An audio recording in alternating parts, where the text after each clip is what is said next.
There's been a lot happening in the world recently, from Israel bombing the Naazzar Hospital to Trump basically violating the First Amendment to Taylor Swift getting engaged to Travis Kelce. We have a lot to talk about. We're going to talk about the serious stuff first and then end on the celebrity drama to kind of try to ease the tensions a little bit, because these first two things are very serious in nature, especially this first one, is we're going to be discussing Israel bombing the Naazzar Hospital. And if you guys haven't heard about this story, Israel bombed a hospital and you can see it on video. This is on video while there's a rescue team looking for bodies inside of the building that's already been bombed. Israel bombs it again. And the people that were there just disappear. Like, there's 5 or 6 people at least in the video that you can see. And I'm not showing the video because I'm not going to contribute to the normalization of seeing people be disintegrated in our eyes. The inhumane killing of people who are trying to retrieve bodies from a building, a hospital that has already been bombed. Bibi Netanyahu wants to play fucking coy and try to make up for it by going on the PBD podcast. And now randomly, Israel just decides to acknowledge the Armenian genocide, the Greek genocide, all sorts of past events that have happened. All of a sudden, Israel decides to acknowledge them. Why? Because Israel's getting so much negative press because we saw on video of them bombing people who are trying to retrieve bodies. Anyone with common sense is going to look at that and think Israel is committing a mass murder of the Palestinian people, or the people that are in that region. How else do you justify it? And for Netanyahu to go on the PBD podcast the next day, and if Netanyahu has been in power in Israel since 1996.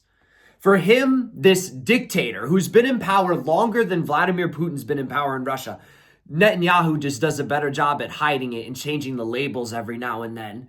But Netanyahu goes on PBD podcast to try to make up for it in the most obvious display of just playing cover for something that is obviously wrong that your country did. I think Netanyahu is personally responsible for October the 7th. Of course, I don't condone October the 7th. The beheading of Israelis, the kidnapping of women and children. Of course, I don't condone that. But to say that this needs to happen over almost 2 years to the day after the events of October the 7th, we need to be having reporters being killed by Israel. We need to be having these hospitals being bombed by Israel multiple times. And then always the excuse is the exact same. And they always try to pin it on Hamas and say, well, Hamas is embedding themselves within the citizens, so they force us to do it. We have no choice. There's always a choice when it comes to dropping bombs on people. And you can't convince me otherwise. The reason I hold Bibi Netanyahu responsible for October the 7th is because I know how to use common sense. Israel is the size of New Jersey. How is it that the terrorists were able to get into Israel at a high-profile concert, or the event that it was happening at, and continue this attack for 6.5 hours? Even Charlie Kirk acknowledged that. To go so far that saying that Netanyahu knew or there was intelligence here. But I think some questions need to be asked. Was there a stand-down order?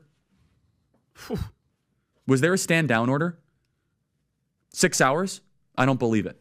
Israel's the size of New Jersey. It's somebody that I think is politically corrupt, probably corrupt for Israel. Allegedly, I'm not going to say that I know anything, but somebody that I don't entirely trust. Even he is willing to acknowledge that, Israel is just like a 30-minute helicopter ride to get from one side of the country to the other. How is it that when Israel is receiving $3.8 billion, it might be trillion, $3.8 billion a year of American funding, how is it that they don't have defense for 6.5 hours while their citizens are being beheaded and it's being live streamed for the entire world to see, but somehow the IDF is not there in 6.5 hours? It doesn't make sense. And then you have the fact that Netanyahu is confirmed to have basically funded Hamas, inadvertently funded Hamas. Bibi Netanyahu is also ruled as a war criminal by the International Commission, which I seen people saying, oh, well, Trump should have had a Vladimir Putin arrested on the spot as he's a war criminal. Well, we should have Netanyahu arrested on the spot. And Trump, people were saying, oh, Trump's kissing Putin's ass. How about holding open the chair for Netanyahu to sit down like he's a date?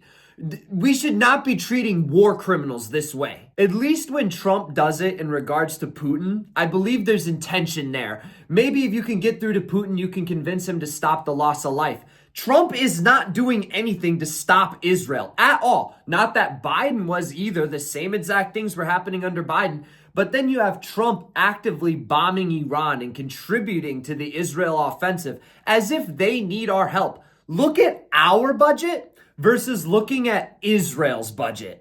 And think, do we really need to be bombing people for them? Do we need to be helping them when this is what they're using their bombs for, using them on hospitals to double check them? And I do apologize for you guys having to hear this vulgarness from me and me being so enraged on an issue, but I won't apologize for being enraged because our tax dollars every year go to Israel. Prior to Ukraine, Israel was the biggest receiver of U.S. aid ever. Year by year, they've been the biggest receiver since the 70s. And I can't help but feel like maybe my tax dollars went to that bomb that went into the hospital. And I'm like, I'm smiling, but it's almost a sense of wanting to burst into tears. I can't, but it's just ridiculous. I don't know how to, I don't know. Moving on to the next story, the most high-profile story of the news week, I would say, which is Trump passing an executive order outlawing the burning of American flags and instituting a 1-year time in jail and a permanent criminal record for the act of burning the flag. Justice with investigating instances of flag burning, and then where there's evidence of criminal activity, where prosecution wouldn't fall afoul of the First Amendment, and instructs the Department of Justice to prosecute those who are engaged in these instances of flag burning. And what the penalty is going to be, if you burn a flag, you get 1 year in jail, no early exits, no nothing. You get 1 year in jail. If you burn a flag, you get, and what it does is incite to riot. I hope they used that language, by the way. Did they? Yeah, incitement is incite to riot. And you burn a flag, you get 1 year in jail. You don't get 10 years, you don't get 1 month. You get 1 year in jail, and it goes on your record. And you will see flag burning stopping immediately. Before I get into this executive order, I just want to say that I do not condone the burning of an American flag at all. I think it's absolutely disrespectful and degenerate behavior to the country. I think it's possibly one of the worst things you can do morally. It's stupid. There's no reason for it. The people who do it are most likely bad people doing it for stupid reasons.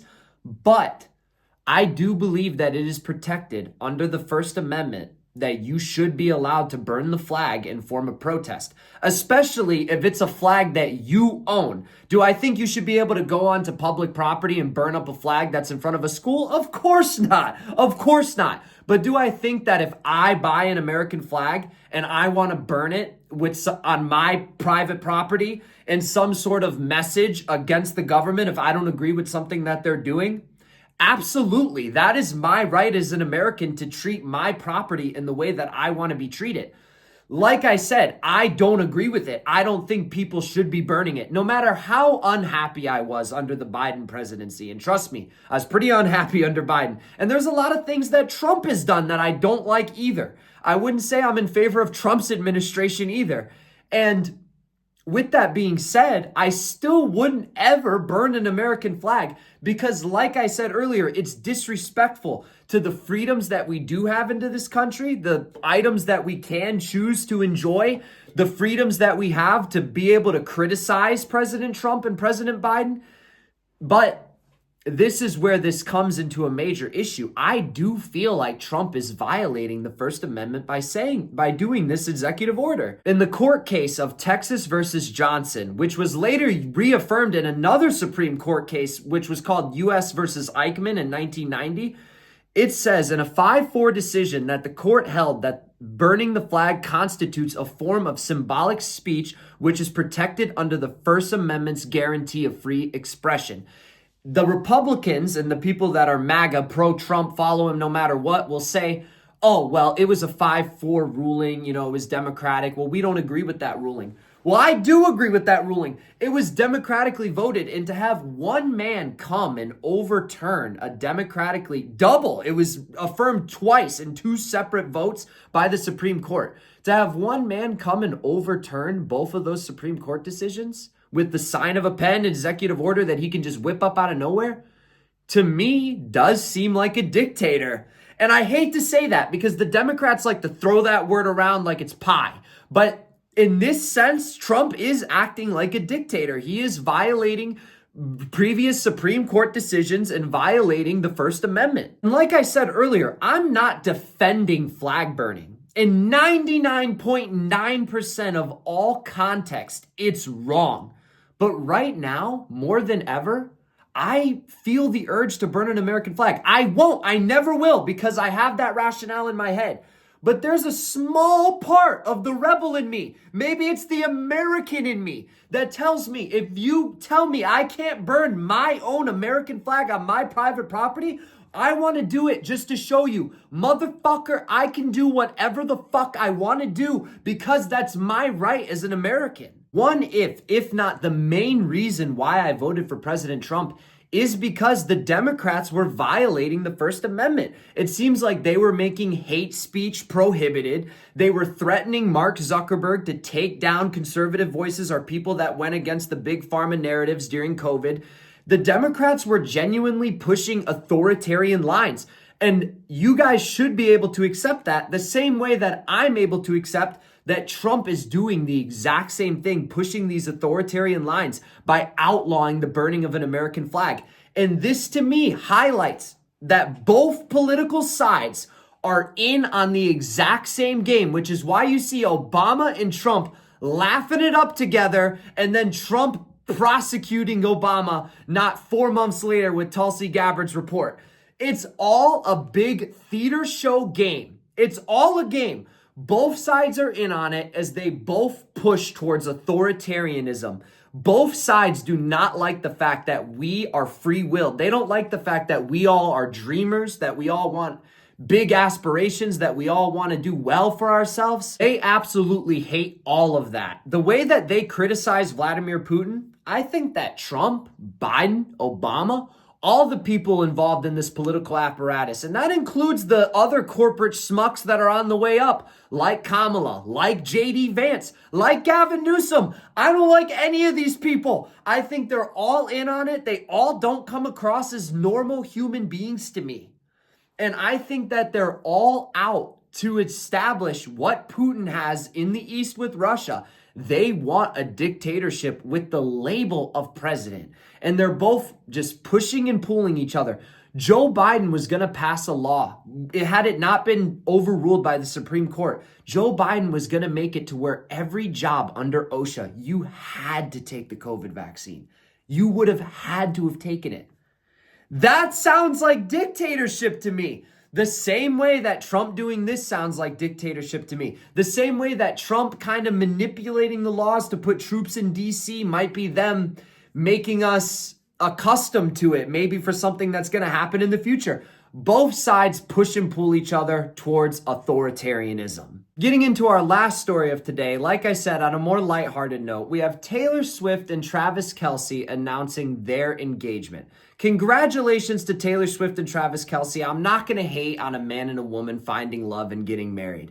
But it is a man and a woman that I don't like. I really don't like Taylor Swift, and I don't like Travis Kelce either, but I want to talk mainly about Taylor Swift, as I think we can all agree she's more important than Travis Kelce. But ignoring all the personal reasons why I don't like Taylor Swift, like I'm not a fan of her music, I think she's overrated. I don't like the way that she released all her albums and then said, oh, well, my manager made me sign the contract and now she doesn't like the money she made and she's a trillionaire. Meanwhile, dropping songs that say fuck the patriarchy while being a trillionaire seems like the patriarchy did pretty well for her.